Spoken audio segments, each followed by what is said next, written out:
Hello everyone.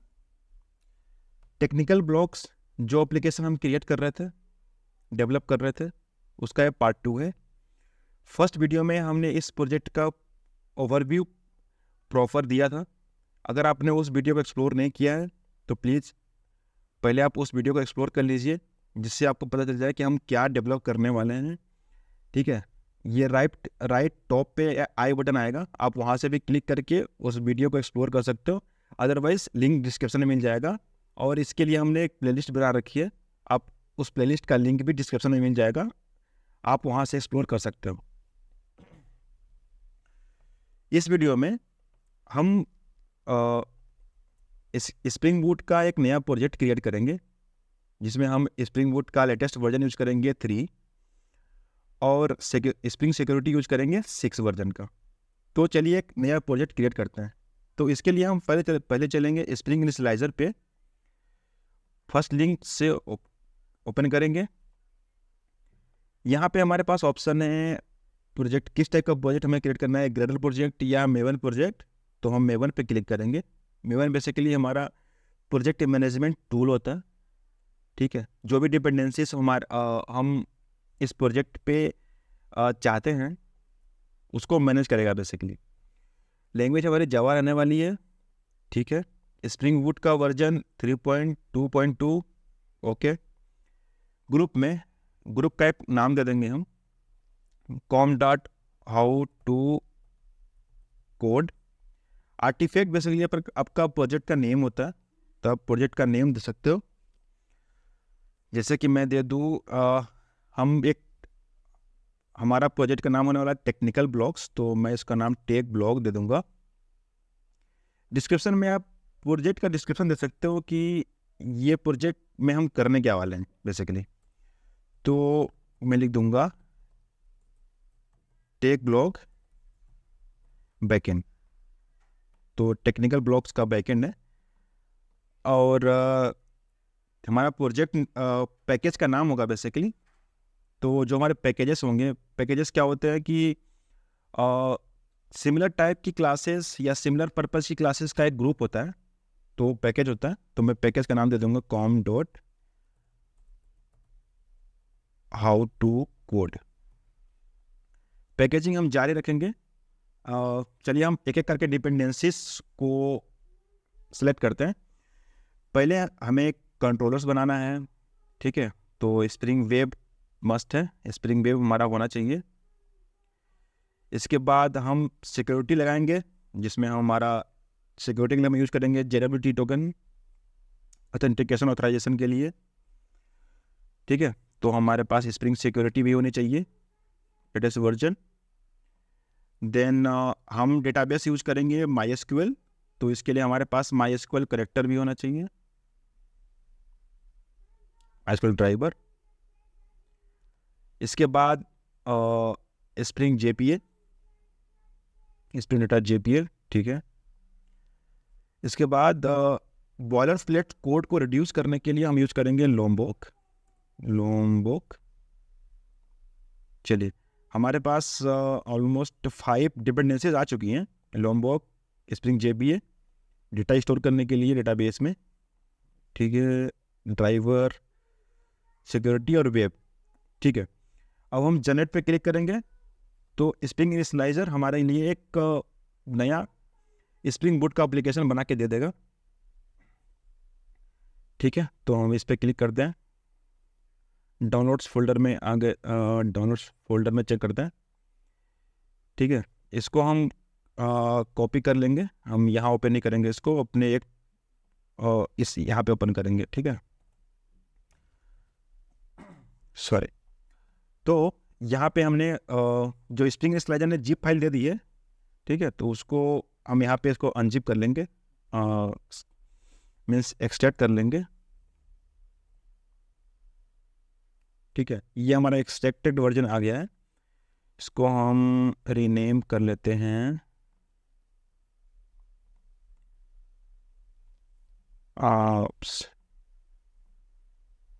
इसको rename कर देंगे टेक ब्लॉग ओनली। ठीक है, इसके अंदर हमारा एक प्रोजेक्ट मिल जाएगा। तो हमारा प्रोजेक्ट क्रिएटेड हो चुका है। चलिए उसको हम इंटेलिजेंट ओपन कर लेते हैं। ठीक है, ओपन करने के लिए ओपन पे क्लिक करेंगे और हम चले जाएंगे डी में, यूट्यूब में। देन इसके अंदर YT है, उसके अंदर हमारा टेक ब्लॉग का फोल्डर था, उसके अंदर हमारा प्रोजेक्ट है। तो हम इसके यहाँ से इसको ओके कर देंगे और yes I trust this project, क्योंकि मैंने ही क्रिएट किया है। इसको हम एक्सपेंड कर लेते हैं। अब ये देखेंगे यहाँ पे डिपेंडेंसीज हमारी रिजॉल्व हो रही हैं। ठीक है, ये क्यों हुई कि हमने 4-5 डिपेंडेंसी दे रखी थी, तो हमारी डिपेंडेंसीज रिजॉल्व हो रही हैं। अगर नहीं हो रही हैं आपके केस में, तो आप मेवन पे ये क्लिक करोगे, यहाँ से आप प्रोजेक्ट को लोड कर सकते हो। जब लोड करोगे तो जितने भी मैंने 4-5 डिपेंडेंसीज लगाई थी इस प्रोजेक्ट के ऊपर, उनके अगेंस्ट जो भी फाइल्स या लाइब्रेरीज होंगी वो इंस्टॉल हो जाएंगी क्लास पाथ में। ठीक है, ये हो गया।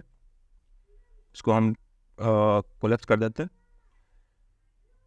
इसके बाद हमारे पास ये हमारा प्रोजेक्ट स्ट्रक्चर बन के तैयार हो जाता है। इसमें हमारा सबसे इम्पोर्टेंट है ये pom.xml फाइल। यहाँ पे हम जाएंगे तो आप देख सकते हो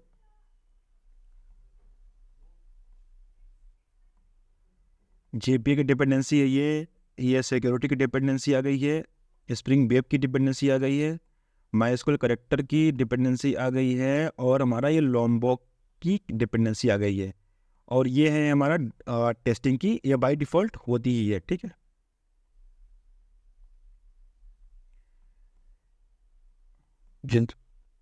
जो यूनिट टेस्ट केसेस लिखते हैं API की वर्किंग टेस्ट करने के लिए, तो उसके लिए ये है। तो ये हमारी ऑलमोस्ट डिपेंडेंसी सब इसमें लग गई हैं। अगर कोई डिपेंडेंसी ऐसी होगी जो हमें इन फ्यूचर नीड होगी, तो हम यहाँ पे वापस से लगा लेंगे। चलिए नेक्स्ट हमारा है, ये सासी में जाते हैं। ये हमारा मेन फाइल है और ये टेस्टिंग फाइल है। तो अभी के लिए हम यूनिट टेस्टिंग नहीं लिख रहे हैं, तो हम टेस्टिंग फाइल को टच नहीं करेंगे।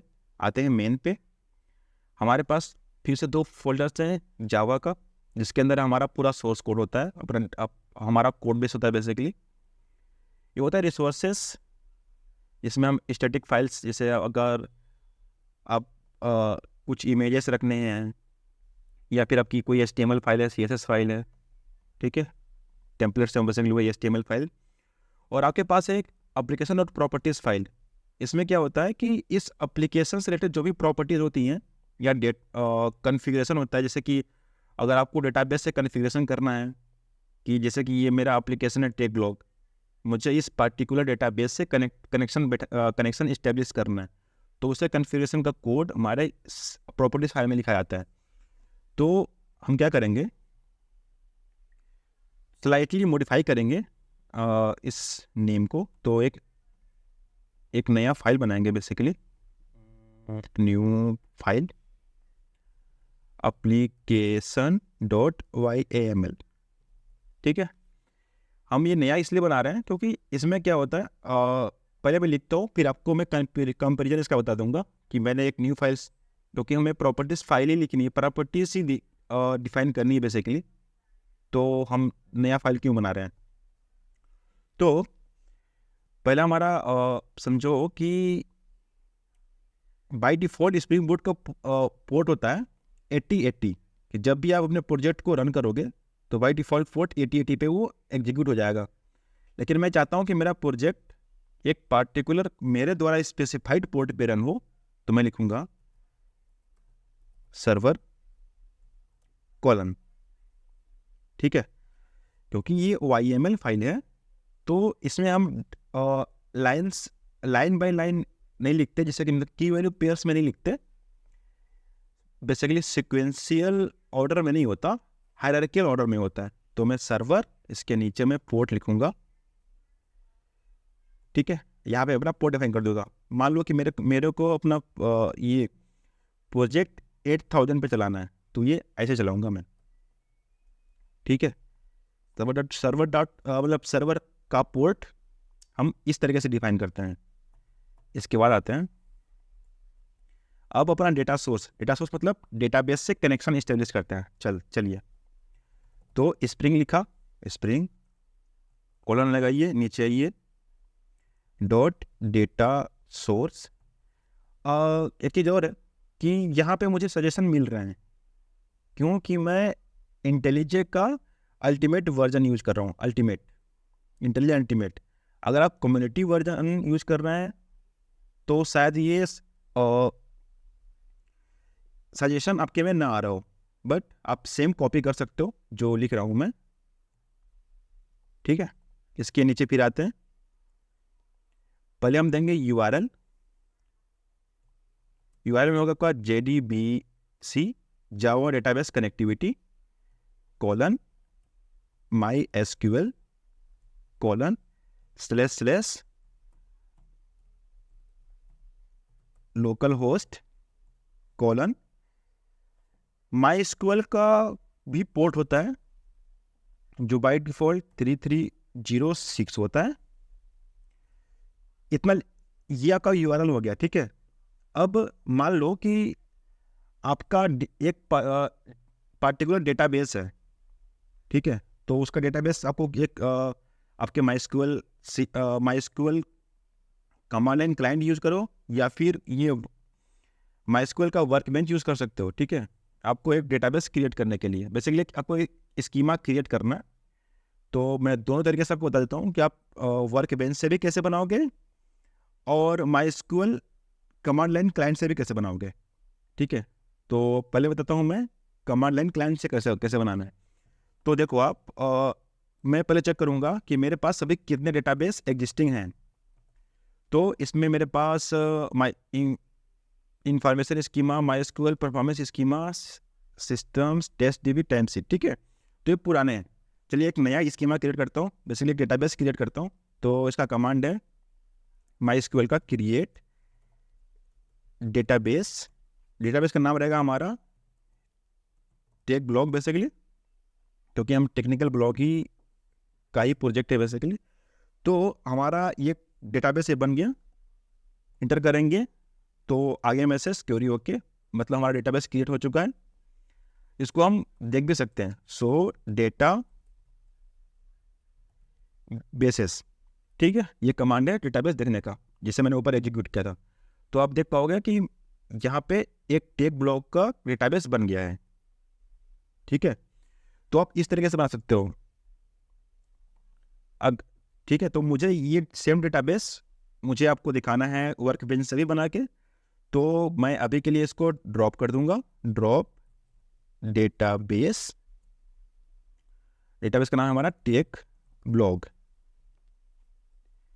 ठीक है, अगर हम फिर से करें, आप ये क्वेरीज को आप अब जो क्वेरीज आपने प्रीवियसली रन कर चुके हैं उसको आप अप और डाउन की से आप उन्हें एक्सेस कर सकते हैं। ठीक है, तो मैं अप की एंड शो डेटाबेसेस, तो देखो जो डेटाबेस मैंने क्रिएट किया था वो हट चुका है, मैंने उसको डिलीट कर दिया, बेसिकली ड्रॉप कर दिया। MySQL में उसको ड्रॉप बोलते हैं, ड्रॉप करना, तो ड्रॉप कर दिया मैंने।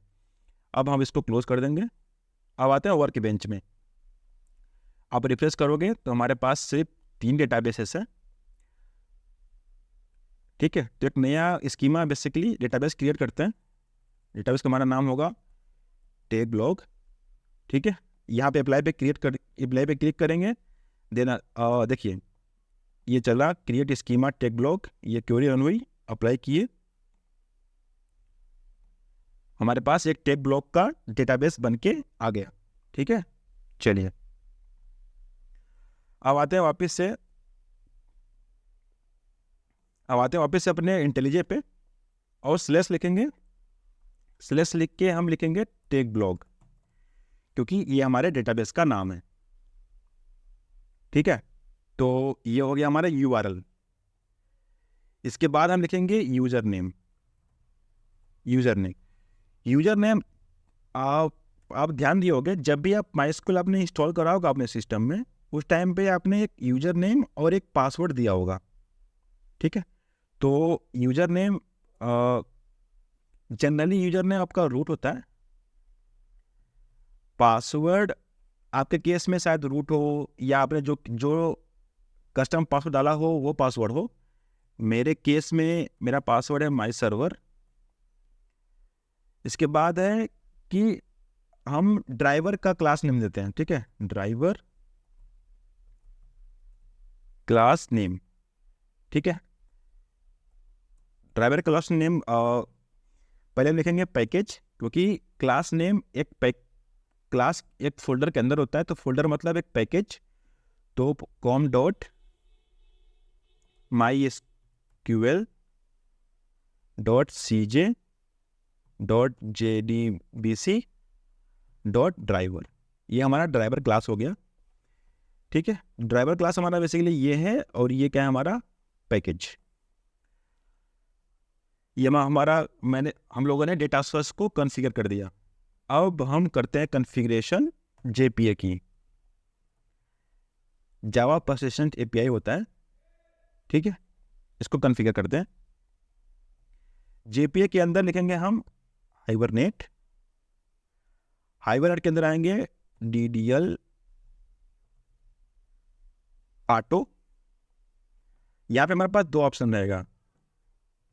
क्रिएट का सिंपली मतलब है कि जितने बार आप इस प्रोजेक्ट को रन करोगे उतने टाइम्स जो भी एंटिटी है आपके इस प्रोजेक्ट में, उनके कोरिस्पोंडिंग हर बार टेबल बनेगा।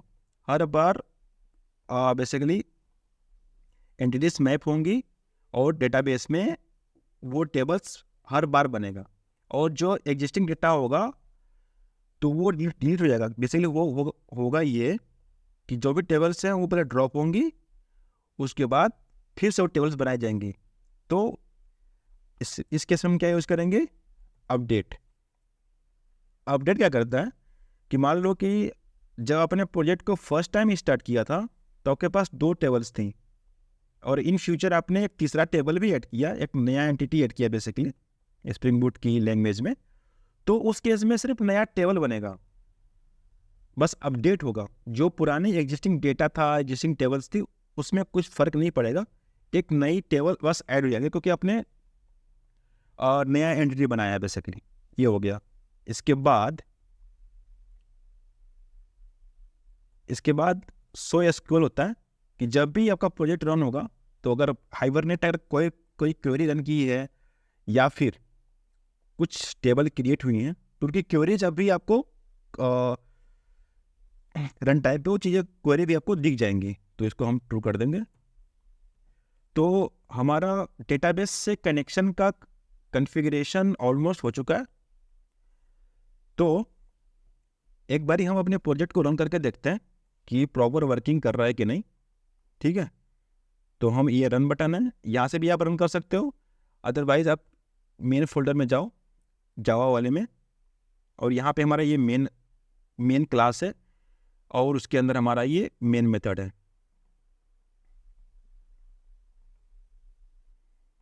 ठीक है। टेक ब्लॉग एप्लीकेशन, उसके ऊपर एनोटेशन लगा हुआ है स्प्रिंग बूट एप्लीकेशन, ठीक है। तो ये हमारी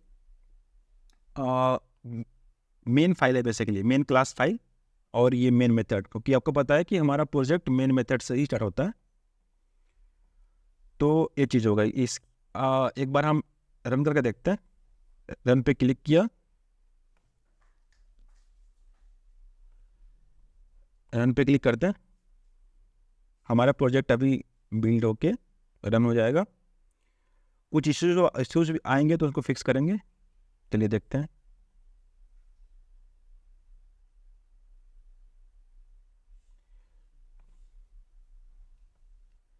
तो देखिए हमारा प्रोजेक्ट प्रॉपरली सही से रन हो चुका है विदाउट एनी इशू, और ये मैसेज आ रहा है, using generated security password, this generated password is for development use only, your security configuration must be updated before running your application in production, ठीक है। तो ये हमारा मैसेज आ रहा है स्प्रिंग सिक्योरिटी की ओर से कि आपने अपने प्रोजेक्ट में स्प्रिंग सिक्योरिटी की डिपेंडेंसी लगाई थी। तो एक आपको मैसेज दे रहा हूँ मैं। इससे क्या होगा कि आप इसके बाद अब कोई भी API या इन पॉइंट्स या कंट्रोलर बना लो, उसको कहीं से भी कॉल करोगे तो हमेशा अनऑथराइज आएगा 403, क्योंकि आपने इस स्प्रिंग सिक्योरिटी कॉन्फ़िगरेशन आपने करी नहीं है, ठीक है, आपने बताया नहीं है कि इस इन पॉइंट को अलाउ करो, इस इन पॉइंट को चेक करो, बेसिकली वो ऑथेंटिकेट करो। तो जब भी आप API कॉल करोगे तो ये एक फॉर्म ओपन होके आएगा जहाँ पे आप ये पासवर्ड डालोगे, ठीक है। तो हम वो फॉर्म से डील नहीं करेंगे, हम यूज करेंगे अपना कस्टम ऑथेंटिकेशन यूजिंग JWT। तो हम अपने स्प्रिंग सिक्योरिटी को JWT के साथ कॉन्फ़िगर करेंगे और जो सिक्योरिटी कॉन्फ़िगरेशन है इसको हम कंप्लीट करेंगे, ठीक है। तो इस प्रोजेक्ट का इस वीडियो का टारगेट था कि हम अपने प्रोजेक्ट को क्रिएट करें और जो भी डिपेंडेंसी रिक्वायर्ड है उनको लगा के और डेटाबेस के साथ कनेक्शन इस्टेब्लिश करें। और एक चीज़ आपने नोटिस करी होगी कि जैसे हमने डिक्लेयर किया था सर्वर डॉट पोर्ट कि हमारा जो प्रोजेक्ट है वो 8080 बाई डिफ़ॉल्ट स्प्रिंग बूट के पोर्ट पे ना चल के 8000 पे चले। तो ये टेस्ट हो गया। इसके बाद थोड़ा डिस्कस कर लेते हैं कि हमने एप्लीकेशन डॉट YML फाइल बनाई है, ठीक है, प्रॉपर्टीज फाइल में क्यों नहीं लिखी। तो इनमें दो डिफरेंस है। प्रॉपर्टीज फाइल में हम सिक्वेंशियल तरीके से वैल्यूज लिखते हैं और YML फाइल में हायरार्कियल। आप देख पा रहे होंगे कि इसमें हायरार्की है, सर्वर है, उसके अंदर हम पोर्ट के अंदर आ गए, स्प्रिंग के अंदर डेटा सोर्स में गए, देन URL में गए, ठीक है। तो अगर हम सिर्फ इतने को एग्जाम्पल के लिए लें तो ये पेरेंट हो गया, ये उसका चाइल्ड हो गया, फिर इस पेरेंट के इतने सारे चाइल्ड हैं, ठीक है। तो एक हायरार्की बन रही है, ये हो गया। अगर आप प्रॉपर्टीज में लिखते तो कुछ इस तरह लिखते सर्वर डॉट पोर्ट बेसिकली हम कुछ ऐसे लिखते हैं 8000 लाइक दिस। अगर जैसा कि स्प्रिंग था, स्प्रिंग डॉट डेटा सोर्स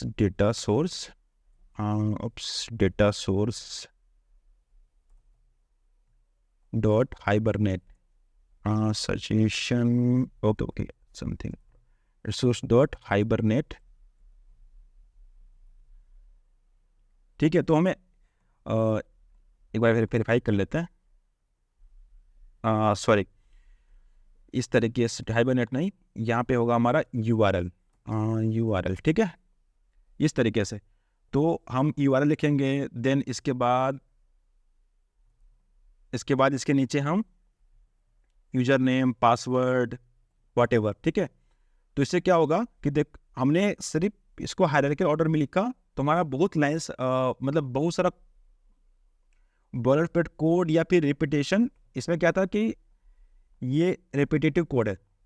आप देख पा रहे होगे कि URL हो गया, यहाँ पे अगर हम यूजर नेम लिख दें, यूजर नेम, इधर पासवर्ड, ठीक है, तो ये पोर्शन रिपीट हो रहा है, ठीक है, इसमें भी।